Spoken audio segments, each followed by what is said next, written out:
ಸದಸ್ಯತ್ವಕ್ಕೆ ನಾನು ಈಗಾಗಲೇ ರಾಜ್ಯದಲ್ಲಿರ್ತಕ್ಕಂಥ ಮಾನ್ಯ ಗೃಹ ಮಂತ್ರಿಗಳು ಅಮಿತ್ ಶಾ ಜಿ ಅವರನ್ನ ಭೇಟಿ ಮಾಡಿ ಸನ್ಮಾನ್ಯ BS ಯಡಿಯೂರಪ್ಪನವರು ಮತ್ತೆ ಜಗದೀಶ್ ಶೆಟ್ಟರ್ ಎಲ್ಲ ಹಿರಿಯರು ಅವರ ಸಮ್ಮುಖದಲ್ಲಿ ಭೇಟಿ ಮಾಡಿ ಅಮಿತ್ ಶಾ ಜಿ ಅವರ ಚರ್ಚೆಯನ್ನು ಕೂಡ ಮಾಡಿ ಯಾವುದೋ ಒಂದು ಅಪೇಕ್ಷೆ ಇಲ್ಲದೇನೆ ಭಾರತೀಯ ಜನತಾ ಪಾರ್ಟಿ ಸೇರ್ಪಡೆ ಆಗ್ತೇನೆ ಅನ್ನುವ ವಿಚಾರವನ್ನ ಅವರು ಮುಂದೆ ಇಟ್ಟಾಗ ಅಮಿತ್ ಶಾ ಜಿ ಅವರು ಕೂಡ ತುಂಬಾ ಸಂತೋಷ ವ್ಯಕ್ತಪಡಿಸಿದ್ರು. ನಡ್ಡಾಜಿ ಅವರು ಕೂಡ ಬಹಳ ಸಂತೋಷ ವ್ಯಕ್ತಪಡಿಸಿದ್ದಾರೆ. ನಮ್ಮೆಲ್ಲರಿಗೂ ಸಹ ರಾಜ್ಯದ ಪ್ರತಿಯೊಬ್ಬ ಭಾರತೀಯ ಜನತಾ ಪಾರ್ಟಿ ಕಾರ್ಯಕರ್ತನು ಕೂಡ ಮಾನ್ಯ ಜಗದೀಶ್ ಶೆಟ್ಟರ್ ಅವರು ಬಿಜೆಪಿಗೆ ಮರಳಿರ್ತಕ್ಕಂಥದ್ದು ತುಂಬಾ ಸಂತೋಷವನ್ನ ತಂದಿದೆ ಅಂತೇಳಿ ನಾನು ಈ ಸಂದರ್ಭದಲ್ಲಿ ಹೇಳಕ್ಕೆ ಇಚ್ಛೆಪಡ್ತೇನೆ. मेरा आदरणीय भूपेंद्र यादव जी से आग्रह है कि शब्दों के माध्यम से जगदीश शेट्टर जी का स्वागत करें.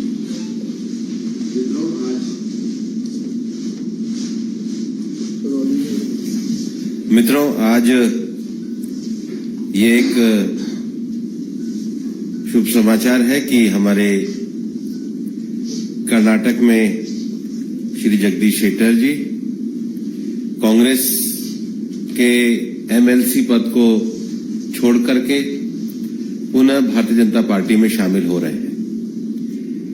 जैसा कि हमारे कर्नाटक के पार्टी के प्रदेश अध्यक्ष श्री विजेंद्र जी आपको बता रहे थे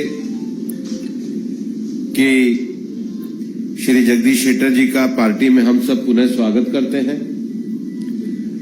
और जगदीश शेट्टर जी का भी कहना था कि ये जिस प्रकार से उन्होंने पार्टी को एक बार छोड़ा, लेकिन उनको ध्यान में आया कि एक लंबे समय तक जिस पार्टी में उन्होंने प्रदेश अध्यक्ष से लेकर स्पीकर और मुख्यमंत्री तक विभिन्न पदों पर कार्य किया, पार्टी देश के विकास को लेकर, देश में रामराज की स्थापना को लेकर निरंतर जिस भारत की विकास यात्रा को माननीय प्रधानमंत्री जी के नेतृत्व में आगे बढ़ा रही है, उसको वह पुनः ज्वाइन करना चाहते थे. पार्टी के हमारे शीर्ष नेतृत्व ने भी स्वीकृति प्रदान करी और आज हम पुनः जगदीश शेट्टर जी का भारतीय जनता पार्टी में स्वागत करते हैं. और इस अवसर पर हमारी पार्टी के पार्लियामेंट्री बोर्ड के सदस्य श्री VS येदियुरप्पा जी भी उपस्थित हैं. कर्नाटक से केंद्र सरकार में मंत्री हमारे राजीव चंद्रशेखर जी, अनिल बलूनी जी उपस्थित हैं और पार्टी तहे दिल से उनको पुनः स्वागत करती है. और हम मानते हैं कि अपनी संगठनात्मक और प्रशासनिक क्षमताओं का उपयोग पुनः पार्टी की सेवाओं के लिए करेंगे और पार्टी के कार्यकर्ता के रूप में कर्नाटक में संगठन के विस्तार के लिए मजबूती के साथ काम करेंगे. पुनः बहुत बहुत स्वागत, धन्यवाद. मेरा पार्टी के हमारे बहुत ही वरिष्ठ नेता, पार्टी के संसदीय बोर्ड के सदस्य और कर्नाटक के पूर्व मुख्यमंत्री श्री BS येदियुरप्पा जी से आग्रह है कि मीडिया के साथियों को संबोधित करें.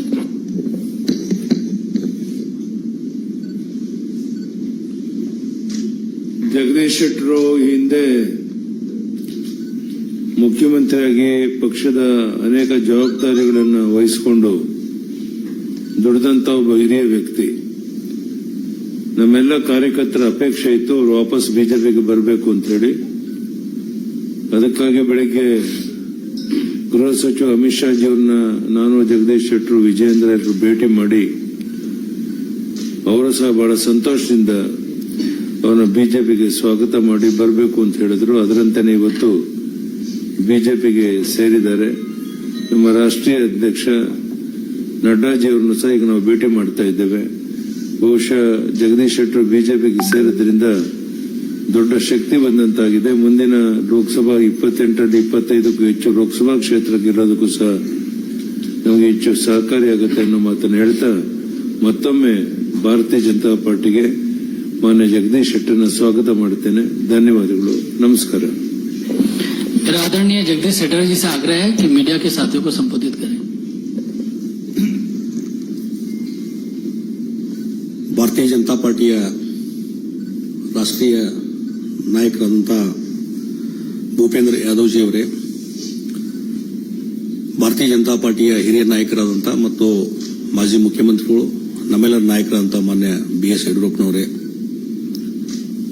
ಕರ್ನಾಟಕ ರಾಜ್ಯದ ಬಿಜೆಪಿ ಅಧ್ಯಕ್ಷರಂತ ಆತ್ಮೀಯರಂತ BY ವಿಜೇಂದ್ರ ಅವರೇ, ಇನ್ನೊಬ್ಬ ಬಿಜೆಪಿ ಮುಖಂಡರು ಕೇಂದ್ರ ಸಚಿವರು ಅಂತ ರಾಜೀವ್ ಚಂದ್ರಶೇಖರ್ ಅವರೇ, ಆತ್ಮೀಯ ಮಾಧ್ಯಮದ ಮಿತ್ರರೇ, ಇವತ್ತು ಬಹಳ ಒಂದು ಸಂತೋಷದ ಸಂಗತಿ. ನಾನು ಕಳೆದ ಅಸೆಂಬ್ಲಿ ಚುನಾವಣೆಯಲ್ಲಿ ಭಾರತೀಯ ಜನತಾ ಪಾರ್ಟಿಯನ್ನ ರಾಜೀನಾಮೆ ಕೊಟ್ಟು ಕಾಂಗ್ರೆಸ್ ಪಾರ್ಟಿ ಜಾಯಿನ್ ಆದಂತಹ ಸಂದರ್ಭದಲ್ಲಿ ಅಲ್ಲಿಂದ ಇಲ್ಲಿವರೆಗೆ ಕಳೆದ 8-9 ತಿಂಗಳಿಂದ ಕರ್ನಾಟಕದ ರಾಜ್ಯದ ಭಾರತೀಯ ಜನತಾ ಪಾರ್ಟಿ ಕಾರ್ಯಕರ್ತರಿರ್ಬೋದು, ರಾಜ್ಯದಲ್ಲಿರುವಂತಹ ಶಾಸಕರು, ಮಾಜಿ ಶಾಸಕರು ಮತ್ತು ಇನ್ನಿತರ ಮುಖಂಡರು ಮತ್ತು ನಮ್ಮ ರಾಜ್ಯದ ನಾಯಕರುಗಳು ಎಲ್ಲರ ಒಂದು ಅಪೇಕ್ಷೆ ಇತ್ತು, ಭಾರತೀಯ ಜನತಾ ಪಾರ್ಟಿಗೆ ನೀವು ಮರಳಿ ಬರಬೇಕು ಅನ್ನುವಂಥದ್ದು. ಮತ್ತು ರಾಷ್ಟ್ರೀಯ ನಾಯಕರು ಸಹಿತ ಇವತ್ತು ಬರಬೇಕನ್ನುವಂತಹ ಒಂದು ಆಶೆಗಳನ್ನು ವ್ಯಕ್ತಪಡಿಸಿದಾಗ ಇವತ್ತು ಬೆಳಿಗ್ಗೆ ಮಾನ್ಯ ನಮ್ಮ ಗೃಹ ಸಚಿವರು ಮತ್ತು ಭಾರತೀಯ ಜನತಾ ಪಾರ್ಟಿಯ ಹಿರಿಯ ನಾಯಕರು, ಹಿಂದಿನ ಅಧ್ಯಕ್ಷ ಅಂತ ಅಮಿತ್ ಶಾ ಅವರನ್ನ ನಾವು ಬೆಳಿಗ್ಗೆ ಭೇಟಿಯಾಗಿದ್ವಿ. ಬಹಳ ಒಂದು ಅತ್ಯಂತ ಗೌರವದಿಂದ, ಒಂದು ಹೆಚ್ಚಿನ ರೀತಿಯಾದ ಪ್ರೀತಿ ವಿಶ್ವಾಸದಿಂದ ಅವರು ನಮ್ಮನ್ನು ಬರಮಾಡಿಕೊಂಡ್ರು. ಮತ್ತು ಅದೇ ರೀತಿ ಈಗ ನಮ್ಮ ರಾಷ್ಟ್ರೀಯ ಅಧ್ಯಕ್ಷ ಅಂತ ನಡ್ಡಾಜಿ ಅವರನ್ನು ಈಗ ಭೇಟಿಯಾಗ್ತೇವೆ. ಮತ್ತು ಈಗಾಗಲೇ ನಾನು ಭಾರತೀಯ ಜನತಾ ಪಾರ್ಟಿಗೆ ಮತ್ತೆ ಪುನರ್ ಇವತ್ತು ಇಲ್ಲಿ ಸೇರ್ಪಡೆ ಆಗ್ತಾ ಇರುವುದು ನನಗೊಂದು ಸಂತೋಷದ ಸಂಗತಿ. ಮತ್ತು ಬಹಳ ಮುಖ್ಯವಾಗಿ ನಾನೇನು ವಿಧಾನ ಪರಿಷತ್ತಿನ ಸದಸ್ಯನಾಗಿ ಕೆಲಸ ಮಾಡ್ತಾ ಇದ್ದೇನೆ, ಅದು ಕಾಂಗ್ರೆಸ್ ಪಕ್ಷದ ವಿಧಾನ ಪರಿಷತ್ತಿನ ಸದಸ್ಯನಾಗಿ ಕೆಲಸ ಮಾಡ್ತಾ ಇದ್ದೇನೆ. ಆ ಹಿನ್ನೆಲೆಯಲ್ಲಿ ಕರ್ನಾಟಕದ ವಿಧಾನ ಪರಿಷತ್ತಿನ ಸಭಾಪತಿಗಳಂತ ಮಾನ್ಯ ಬಸವರಾಜ ಹೊರಟ್ಟಿ ಅವರಿಗೂ ನಾನು ಫೋನ್ನಲ್ಲಿ ಮಾತಾಡಿದ್ದೇನೆ.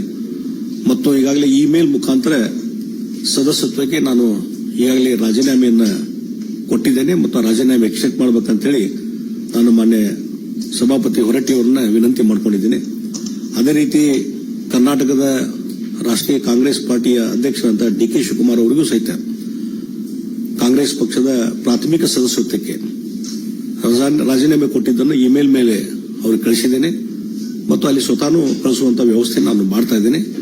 ಆ ಹಿನ್ನೆಲೆಯಲ್ಲಿ ಇವತ್ತು ಭಾರತೀಯ ಜನತಾ ಪಾರ್ಟಿ ನಾನು ಸೇರ್ಪಡೆ ಆಗ್ತಾ ಇದ್ರೆ ಬಹಳ ಮುಖ್ಯವಾಗಿ ಇವತ್ತು ದೇಶದ ಮುಂದೆ ಇರುವಂತಹದ್ದು, ದೇಶವನ್ನು ಒಗ್ಗೂಡಿಸುವಂಥದ್ದು, ದೇಶದ ರಕ್ಷಣೆ ಮತ್ತು ದೇಶದ ಹಿತರಕ್ಷಣೆ.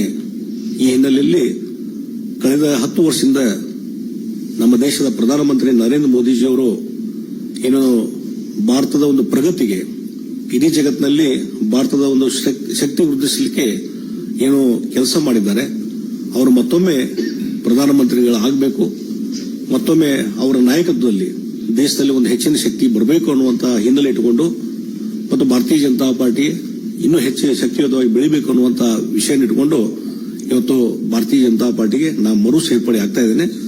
ಹೀಗಾಗಿ ಇದರಿಂದ ಬಹಳ ಒಂದು ದೊಡ್ಡದಂತಹ ಸಂಖ್ಯೆಯಲ್ಲಿ ಇವತ್ತು ಕಾರ್ಯಕರ್ತರ ಒಂದು ಏನು ಪಡೆ ಇದೆ, ಅವರೆಲ್ಲರ ಒಂದು ಇಚ್ಛೆ, ಆ ಹಿನ್ನೆಲೆಯಲ್ಲಿ ಇವತ್ತು ಸೇರ್ಪಡೆ ಆಗುವಂತಹ ಕೆಲಸವನ್ನು ನಾನು ಮಾಡ್ತಾ ಇದ್ದೇನೆ ಮತ್ತು ಪಕ್ಷಕ್ಕೆ ನಿಷ್ಠವಾಗಿ ಕೆಲಸವನ್ನು ಮುಂದುವರಿಸ್ತೀನಿ ಅನ್ನುವಂಥ ಮಾತನ್ನ ಈ ಸಂದರ್ಭದಲ್ಲಿ ನಾನು ಹೇಳಬಯಸ್ತಾ ಇದ್ದೇನೆ. ಮತ್ತು regarding I am ರೀಜಾಯ್ನಿಂಗ್ the Bharatiya Janata Party, and Bharatiya Janata Party earlier has given lot of responsibility on me, and because of some other issues, I went to the National Congress Party. And one thing, after that event, last 8-9 months, there is a lot of discussion in the Bharatiya Janata Party.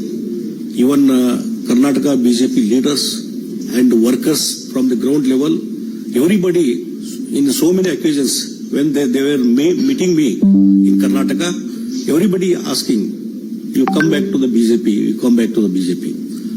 And for that purpose, I also responded, and even our leader, Manya Yediyurappa-ji, and State President Vijendra ji, and our national leaders, everybody, they wanted to come back BJP, and accordingly our workers feeling I am rejoining the BJP. And another important thing, under the leadership of Narendra Modi ji, last 10 years, where the Honorable Narendra Modi ji, as a Prime Minister, did lot of things for the strength of the India, and in a world international level, India has become a very powerful country under the leadership of Narendra Modi ji. So, with the belief of the Narendra Modi ji leadership, I am to strengthen, and here Narendra Modi ji has to again become the Prime Minister of this India to strengthen the India. For that purpose, with that belief, I am rejoining the Bharatiya Janata Party. ಒಂದು ವಿಚಾರವನ್ನು ಈಗ ನಾನು ಹಿಂದೆ ಕಾಂಗ್ರೆಸ್ ಪಾರ್ಟಿಗೆ join ಆದಂತ ಸಂದರ್ಭದಲ್ಲಿ ಅವರು ಸಹಿತ ಬಹಳ ಒಳ್ಳೆ ರೀತಿಯಿಂದ ಇವತ್ತು ನನಗೊಂದು ಗೌರವ ಸ್ಥಾನಮಾನ ಕೊಟ್ಟು ಅವರು ಒಳ್ಳೆ ರೀತಿಯಿಂದ ನಡ್ಕೊಂಡಿದ್ದಾರೆ. ಅದಕ್ಕಾಗಿ ರಾಜ್ಯದ ಕಾಂಗ್ರೆಸ್ ಪಾರ್ಟಿ ಅಧ್ಯಕ್ಷ DK ಶಿವಕುಮಾರ್ ಆಗಲಿ ಮತ್ತು ಮುಖ್ಯಮಂತ್ರಿ ಸಿದ್ದರಾಮಯ್ಯ ಅವರಿಗೂ ನಾನು ಧನ್ಯವಾದಗಳನ್ನು ಹೇಳ್ತೇನೆ. ಆ ಹಿನ್ನೆಲೆಯಲ್ಲಿ ಅವರು ಇಲ್ಲಿಯವರೆಗೆ ಸಹಕಾರ ಕೊಟ್ಟಿದ್ದಕ್ಕೂ ನಾನು ಧನ್ಯವಾದಗಳನ್ನು ಹೇಳ್ತೇನೆ. बहुत धन्यवाद. एक मिनट बहुत धन्यवाद आप सभी का, और बहुत ही कम समय में सभी आप इस पत्रकार वार्ता में शामिल हुए. आप लोगों का बहुत धन्यवाद.